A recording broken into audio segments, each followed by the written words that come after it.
The beef rib is the crown jewel of the backyard barbecue. And that's because they're easy to cook, they taste phenomenal, and you can eat them with one hand. And today I'm gonna show you how I make beef ribs on my Weber Smoky Mountain step by step. So enough talk, and let's do this thing.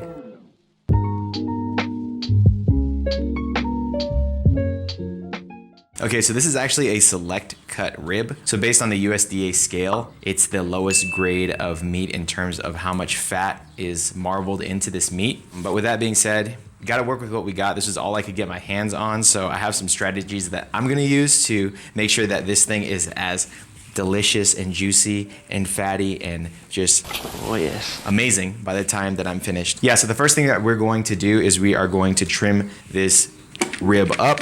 So get your boning knife and then just go to work. So I'm not gonna do too much, just big lumps of fat like that. It's not that big of a deal to get this thing completely cleaned up. I would just say that all you're trying to do is reveal as much meat as possible because you wanna make sure that the rub penetrates the meat.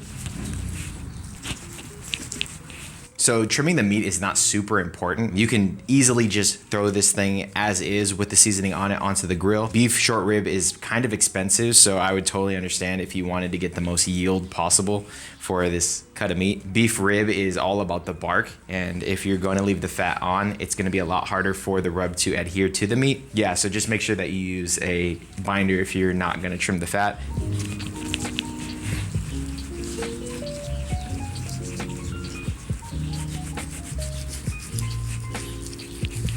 Okay, that's about just as much as I want to do. And now the next step is to season the meat. Sorry, there's like a fly. I'm gonna kill it. First, salt. You should always salt your meat first. For today, I am actually not gonna salt that much. Reason being is that the rub that I'm gonna use already has salt in it, so I'm not gonna be super liberal with how much salt I put on. Oops. There goes that. And then next, I'm gonna put on some pepper. Yeah, I love pepper. Make sure to get the sides. And then finally, Montreal seasoning. So I've said this before, I'm a big fan of Meathead Goldwyn's rub. However, I have like half a container of Montreal seasoning, so I'm gonna use it today.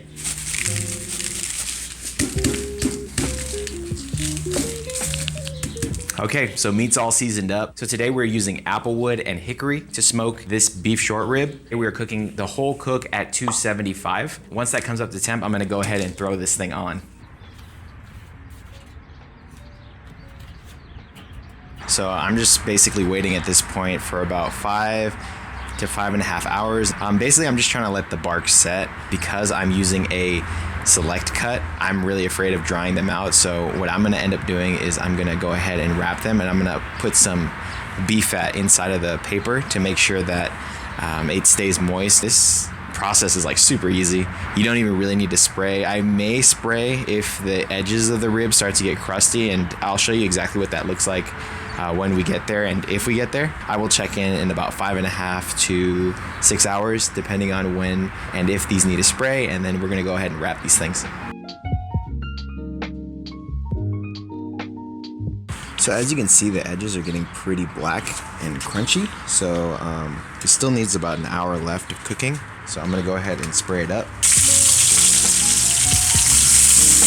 It's been about 5.5 hours since I threw the ribs onto the cooker, and the ribs are looking fantastic. It's temping at about 195 at this point, so what I'm gonna do is I'm gonna go ahead and wrap them up in butcher paper. So let's go ahead and do that.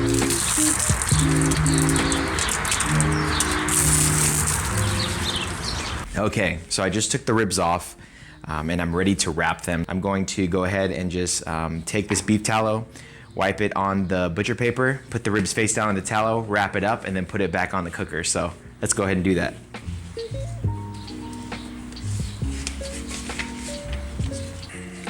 And put it face down in that beef fat. Then I'm just folding it this way.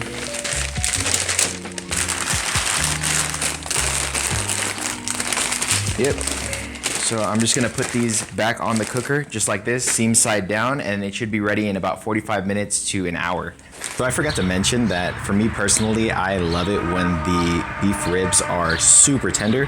So I'm looking for Eternals at around 210. I want them to literally be like falling off the bone. I know that a lot of pit masters and a lot of people who like beef ribs, they say you want to make sure that the beef rib stays on the bone when it's done cooking. Me personally, I love it when it's falling off the bone. So just FYI, cook it to your preference, but for me, I'm gonna do it super tender. Okay, so here we are. It's currently 7:30 at night. I am going to go ahead and cut these things open and just eat them as they are.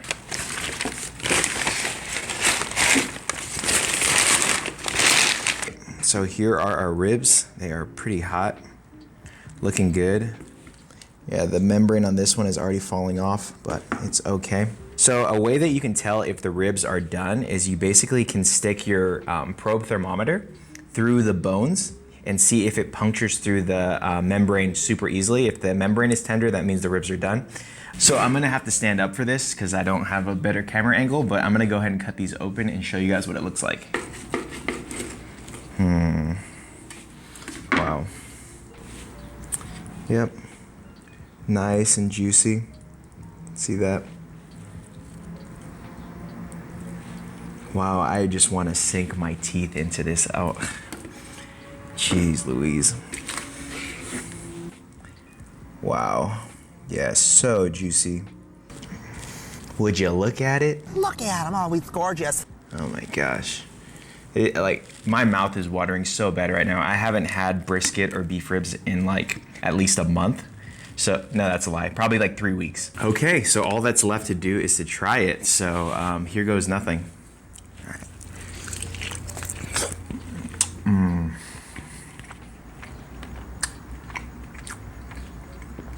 Wow.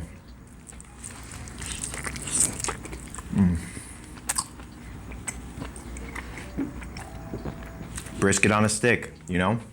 This is so good. The bark is like really peppery, tons of flavor. I pulled these a little bit early for my taste.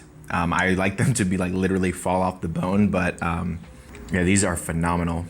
There's no way I'm gonna eat all of these ribs today, so what I can do is basically tomorrow or the next day or whenever I'm gonna eat these, go ahead and just wrap them up in some foil, put some more of that beef tallow on it, and then just cook it at like 250 for like an hour or 30 minutes, and then I can get that tenderness that I wanted. Again, this is like such an easy cook. Just go out to your backyard, whatever your smoker is, fire it up, get it 275, throw the meat on. I mean, you barely even have to spray. I only had to spray one time at about 5 hours into the cook, and you could easily not even spray, especially if you have a better grade of meat than I had. Yeah, I would love to try this again if I could get my hands on some prime or even like Wagyu or something. Super pleased with this. So I'm gonna go ahead and not finish this because I'm gonna bring it inside and then eat it with my wife. So I will catch you guys on the next one. So later.